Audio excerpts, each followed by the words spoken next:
नमस्कार दोस्तों, कैसे हैं आप सब। उम्मीद है कि अच्छे ही होंगे। दोस्तों, आपका स्वागत है आपके चैनल फैक्ट्री कल्चर पर, जहां हम आपको अलग अलग क्रॉप्स की फार्मिंग, हार्वेस्टिंग और फैक्ट्री में होने वाली प्रोसेसिंग के बारे में समझाते हैं। क्योंकि आज के मॉडर्न वर्ल्ड में एग्रीकल्चर और उसके इक्विपमेंट्स भी पहले से कहीं ज्यादा बेहतर हो चुके हैं। हमारी आज की इस वीडियो में हम आपको बताएंगे कि जापानीज फार्मर्स दूर दराज मौजूद जंगलों में शिताके मशरूम्स को किस तरह उगाते हैं, किस तरह हर साल बड़े पैमाने पर इनकी खेती की जाती है, इन्हें उगाने के लिए किस तरह की मिट्टी की जरूरत पड़ती है। दोस्तों, यह जापान में लाखों की संख्या में उगाए जाते हैं, मगर आखिर इनसे हमारे शरीर को क्या लाभ होता है, आइए फटाफट से इस वीडियो के माध्यम से जानते हैं यह सारी बातें बिल्कुल गहराई से।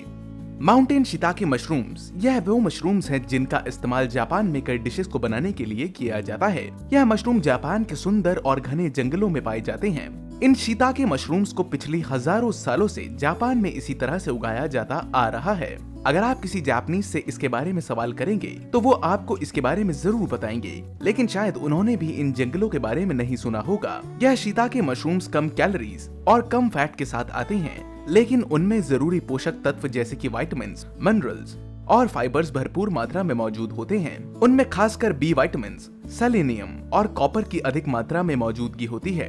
इन जंगलों के बारे में हम आगे भी और डिटेल्स के साथ जानेंगे। यहाँ हर साल लाखों मशरूम्स उगाए जाते हैं और भले ही जापान इन मशरूम्स के एक्सपोर्टर्स की लिस्ट में सबसे ऊपर ना हो, मगर यहाँ उगने वाले यह खास मशरूम्स सबसे ज्यादा मनपसंद और स्वादिष्ट जरूर माने जाते हैं। यह मशरूम्स कई डिशेस को बनाने के दौरान इस्तेमाल किए जाते हैं, जिसमें से sushi, stir fry noodles, mushrooms, tempura और मीसो सूप जैसी कुछ आम डिशेस शामिल हैं। आइए अब बात कर लेते हैं इसे उगाने के लिए अपनाई जाने वाली प्रक्रियाओं की। दोस्तों, इसका पहला पड़ाव कच्चे लॉग्स की तैयारी से शुरू होता है। आमतौर पर यहाँ मशरूम को उगाने के लिए जिन पेड़ों की लकड़ी का इस्तेमाल किया जाता है वह है सॉ टूथ ओक ट्रीज और रेड ओक ट्रीज। इन पेड़ों का इस्तेमाल बीते हजारों सालों से किया जा रहा है और इन्हें कई सालों से मशरूम उगाने के लिए सबसे अच्छा माना जाता है। यहाँ वुड कटर्स की मदद से जंगलों में इन पेड़ों की बड़ी बड़ी लकड़ियों की कटाई की जाती है। इन लॉग्स को अलग अलग नाप की लकड़ियों में काट लिया जाता है, जिसमें कुछ 90 सेंटीमीटर तक लंबी होती हैं और कुछ की लंबाई 120 सेंटीमीटर के करीब होती है। इसी तरह कटाई का काम जारी रहता है और फिर एक बार कटाई कर लेने के बाद इन सभी लकड़ियों को ट्रक में लोड करके पहाड़ियों के नीचे भेज दिया जाता है। इन संकरे रास्तों में यह सभी किसान बड़ी सावधानी से हर एक काम को अंजाम देते हैं ताकि गलती की कोई भी गुंजाइश न रह जाए। मशरूम स्पॉन का मतलब होता है एक सबस्ट्रेट जिसमें मशरूम के माइसेलियम को लगाया गया होता है, जो कि फंगस का रूट लाइक स्ट्रक्चर होता है। यह मशरूम उगाने का शुरुआती स्टेप माना जाता है। शुरुआत में यह माइसेलियन स्पाउम में फैल जाता है और जब यह सही मात्रा में उगाने वाले मीडियम के साथ मिलाया जाता है, जैसे कि कंपोस्ट या सॉडस्ट, तो यह मशरूम की खेती के लिए तैयार हो जाता है। इसी स्पाउन को आगे लकड़ियों में छेद करने के बाद डाला जाता है। जी हाँ दोस्तों, जंगल की लकड़ियों में ड्रिल मशीन से कुछ सुराख बनाए जाते हैं और ऐसे हर सुराख में मशरूम स्पॉन को इंसर्ट किया जाता है। यह देखिए, आप इस प्रोसेस को अपनी स्क्रीन पर भी देख सकते हैं। यहाँ बारीकी और सावधानी के साथ यह सभी सुराख किए जाते हैं और उसके बाद हर एक लॉग में तकरीबन 30 के आसपास मशरूम स्पॉन्स को इंसर्ट किया जाता है। पहले के समय में इस काम को किसान अपने हाथों से किया करते थे, लेकिन आज इस काम के लिए खास मशीनों की मदद ली जाती है। यह ढेर सारी ड्रिल मशीन्स एक बारी में लॉग के ऊपर 8 से 10 छेद बना देती हैं और बड़ी ही आसानी से काम को चुटकियों में निपटा देती हैं। इस काम को करने में इन किसानों को बड़ा मजा आता है, क्योंकि इन्हें बरसों से इसकी आदत बन चुकी है। इसके बाद सभी लकड़ियों को इकट्ठा किया जाता है। यहाँ से इन सभी लॉग्स को इंक्यूबेशन एरिया तक मशीन की मदद से कैरी किया जाता है और इसके बाद इन्हें ठंडे और ढके हुए शेल्टर्स में ले जाया जाता है। यहाँ इंक्यूबेशन शेल्टर्स में इन ढेर सारी लकड़ियों में जमाया गया मशरूम अच्छी तरह से उगता है। यहाँ इसके अंदर माइसेलियन बढ़कर खुद को लकड़ी के साथ चिपकाने का काम शुरू कर देगा। मशरूम माइसेलियम को कुछ ऐसा करने में लगभग 2 हफ्तों का वक्त लगता है। अब क्योंकि सब तैयार हो चुका है, इसलिए अब बारी है ये जानने की कि कल्टीवेशन के लिए पुराने तौर तरीकों का इस्तेमाल किया जाएगा या फिर आगे इन्हें ग्रीन हाउस में ही उगाया जाएगा। आइए सबसे पहले जानते हैं इन्हें ग्रीन हाउस में किस तरह कल्टीवेट किया जाता है, क्योंकि इसके कुछ खास फायदे भी होते हैं। उससे पहले आप जरा इस मशरूम को देखिए।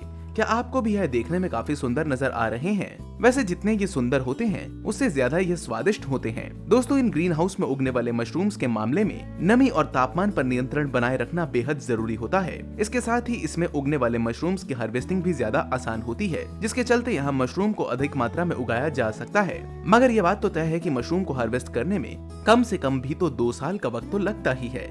चलिए अब बात करते हैं इस बारे में कि इन्हें ग्रीन हाउस में उगाने के बाद किस तरह से हार्वेस्ट किया जाता है। इन ढेरों मशरूम्स को हार्वेस्ट करने के बाद यहाँ ग्रीन हाउस में मौजूद एक्सपीरियंस्ड वर्कर्स मिलकर इनकी हार्वेस्टिंग करते हैं। बारी बारी यह सब सीढ़ियों पे चढ़कर इन मशरूम्स को कलेक्ट करके बकेट में स्टोर करते जाते हैं। लेकिन इस मेथड में ट्रेडिशनल कल्टीवेशन मेथड्स के मुकाबले कुछ कमियां भी होती हैं। इनकी क्वालिटी और प्रक्रिया रूप में उगने वाले मशरूम्स की क्वालिटी में काफी अंतर होता है। चलिए अब आपको भी बताते हैं नेचुरली ग्रोन मशरूम्स को सबसे अच्छा क्यों बताया जाता है। इन लंबे पेड़ों को देखिए, इन्हें पूरे 15 सालों की देखभाल के बाद उगाया जाता है। इन 100 टूथ ओक ट्रीज को उगाने में 15 सालों का समय लगता है, जिसके बाद इनकी कटाई करके लॉग्स तैयार किए जाते हैं, जिन पर इन शिटाके मशरूम्स को उगाया जाता है। इसके बाद इन लॉग्स के अंदर स्पॉन को इंजेक्ट किया जाता है और अगले 2 सालों तक इन लॉग्स में मशरूम्स को उगाने का समय दिया जाता है। हर एक लॉग की कल्टीवेशन साइकिल 4 से 5 सालों की होती है। इसमें पूरी तरह इस्तेमाल के बाद इन्हें वापस जंगल में छोड़ दिया जाता है, जहां इनकी मदद से अगली पीढ़ी के 100 टूथ ओक ट्रीज को उपजाऊ बनाए रखने में मदद मिलती है। इन पेड़ों के साथ साथ किसानों से भी पीढ़ी दर पीढ़ी इन जंगलों में पेड़ों और मशरूमों की खेती को जारी रखा हुआ है। अब हम देखते हैं कि जंगल में इस्तेमाल होने वाला कौन सा मेथड है जिसकी मदद से ट्रेडिशनल फार्मिंग की जाती है, जो कि इन मशरूम्स को दुनिया के सबसे स्वादिष्ट मशरूम कहलवाने का मुकाम हासिल करवाते हैं। इस मेथड के अंदर मशरूम्स को पेड़ों की लकड़ी में मौजूद सभी न्यूट्रिएंट्स का भी इस्तेमाल करते हैं। साथ ही यह मशरूम सही मात्रा में नमी, हवा और तापमान का बेहतर ढंग से इस्तेमाल करवाने में मदद करते हैं। इसके अलावा कुछ और नेचुरल फैक्टर्स जैसे कि फ्रोस्ट, विंड, ह्यूमिडिटी और बाहरी तापमान भी इनकी परफेक्ट ग्रोथ में बहुत मददगार साबित होते हैं।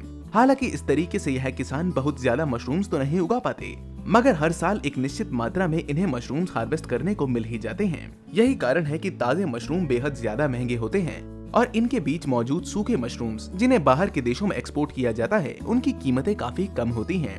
अच्छी तरह से हार्वेस्ट कर लेने के बाद सबसे स्किल्ड वर्कर्स साथ मिलकर इन मशरूम्स में से सबसे अच्छी क्वालिटी वाले मशरूम्स को अलग कर लेते हैं। इन अलग किए गए मशरूम्स को तुरंत डिहाइड्रेटर्स में डालकर जरूरत के अनुसार सुखाया जाता है। आप भी अपनी स्क्रीन पर देख सकते हैं कि किस तरह इन्हें ट्रेज में पलटकर हाइड्रेटर्स में रखा जाता है। शिटाके मशरूम्स के अंदर ढेर सारा प्रोटीन और जरूरी खनिजों की भरमार मौजूद होती है, जो कि हमारे शरीर के लिए बहुत फायदेमंद साबित होती है। इसके अलावा हमने आपको वीडियो की शुरुआत में ही बताया था कि इस मशरूम में कई विटामिन जैसे कि विटामिन बी, विटामिन सी और मिनरल्स जैसे कि कैल्शियम, आयरन, एल्यूमिनियम और मैग्नीशियम भारी मात्रा में पाए जाते हैं।